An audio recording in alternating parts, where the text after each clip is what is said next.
The last toast. Her laughter still echoes in my head, sharp, metallic, like the sound of glass shattering inside a silent room. "Everyone," she'd said, with her champagne raised high, "this is my ex-husband. No degree, no future, just freeloads off my money." Laughter erupted. Her colleagues, her parents, even the firm's partners, all of them clapping like a well-trained audience in a cruel play. And me? I smiled. I even raised my glass. "Cheers," I said. "This is the last time any of you will see me." The room fell silent, just for a second. They thought it was a joke, but it wasn't. That was 3 months ago. Tonight, she's sitting across from me in the conference room of Harrow and Lane Real Estate Law Firm. My firm now. The same one that refused me a job 6 years ago when I was underqualified. Her promotion party had been hosted in this very building. I remember the exact table where she stood when she humiliated me. I bought that table last week. Burned it. She doesn't know why she's here yet. She thinks this is a merger meeting. But this isn't business. It's arithmetic. Balancing the equation she started. The night she mocked me, I walked out without a word. Not because I was broken, but because I'd finally seen the full picture. It started with the way she looked at her boss, the CEO of her firm, Richard Lane. It wasn't admiration, it was ownership. The small, unguarded touches, the shared smirks, the private jokes at my expense. I noticed everything. Always had. When she came home that night, her perfume wasn't the one she wore for me. It was richer, something he'd bought her, probably. She poured herself wine and asked, "You're not angry, are you?" I said no. She smiled, relieved. She thought I was weak. But silence isn't weakness. It's patience sharpening its blade. 2 days later, I called in an old favor, an acquaintance from a private firm specializing in corporate surveillance. A man who owed me more than money. I gave him her name, her office address, and a single instruction. Follow the emails, not the people. By the end of the week, I had everything. Hidden messages, private dinners, signed contracts made in my name. She hadn't just humiliated me, she'd used me. Every property I helped her manage, every client I brought through my contacts, she'd filtered them into Richard's projects. She'd been laundering reputation, building her career on my loyalty, and the world had rewarded her for it. I didn't confront her, not then. Instead, I studied. I spent sleepless nights tracing the legal threads, the loopholes she'd used, the forged signatures, the property transfers in my name. I learned every trick she'd played and used it to build something she'd never expect. A law firm, my own. Not just any, a real estate legal advisory firm that specialized in corporate asset recovery. The irony was delicious. I partnered with the same people her firm had alienated. I bought stakes in their losses, repaired their damages, and made them rich again. Each victory was quiet, each move invisible. I built my reputation from ashes, hers. Sometimes, late at night, I'd watch her press interviews. She looked radiant, confident, the face of a successful woman who rebuilt herself after a toxic marriage. I would smile at that.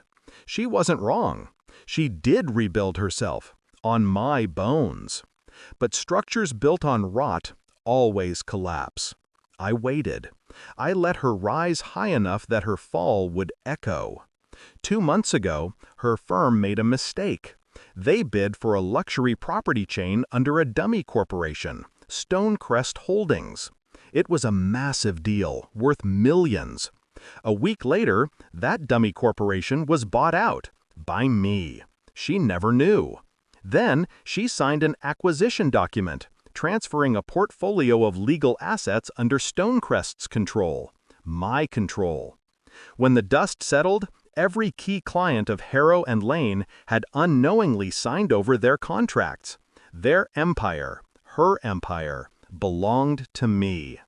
The night I got the final paperwork, I printed one copy and slid it into a black folder. Inside, I placed a note. You once said I had no future. I decided to build one with yours. This morning, I sent her an official letter requesting a private meeting to discuss the merger transition. And now, she's here, sitting across from me, perfectly polished, perfectly unaware. She smiles, tapping her pen. So, what's this about, really? You buying us out? I slide the black folder across the table. She opens it, reads, stops. Her eyes widen. Her smile falters. This isn't real. It's signed, I say quietly, by you. Her breathing quickens. You tricked me. No, I reply. You just didn't read carefully, like always. The silence in the room is thick. She flips through the pages, disbelief turning to panic. You can't do this, Daniel. This is my firm, my career. I cut her off, calm as a surgeon. No, it was your career. You handed it to me. She stands, voice trembling. You're doing this for revenge? I almost smile. No, I'm doing this for closure. I rise, walk to the window overlooking the city, the same view she once said belonged to real achievers. She follows me, desperate. Please, we can talk about this. I turn to face her. Her eyes glisten, not from guilt, from fear. Do you remember what you said at your promotion party? I ask softly. Her lips part, but no words come out. I repeat it for her, slowly, deliberately. No degree, no future, just freeloads off my money. She closes her eyes. I didn't mean. You did. I step closer. You laughed when you said it. You made them laugh too. That was your moment, wasn't it? Her voice breaks. Daniel, please. I hand her a pen.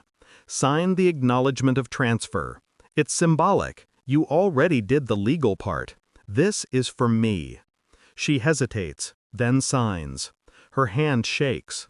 When it's done, I whisper, congratulations on your promotion. You've just been promoted to irrelevance. I left her standing there, the woman who once measured worth in status, stripped of her throne. As I walked out, I felt nothing. No victory, no satisfaction, just silence. Clean, pure silence.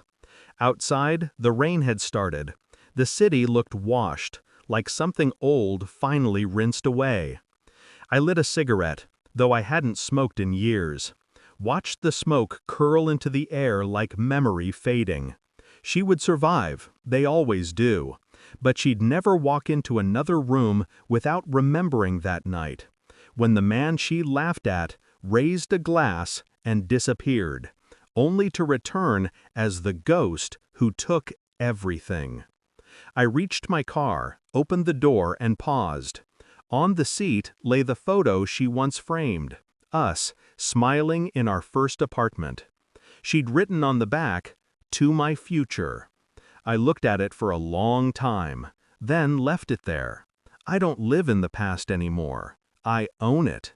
And as the rain whispered against the windshield, I whispered back, to no one in particular, cheers. This really was the last time.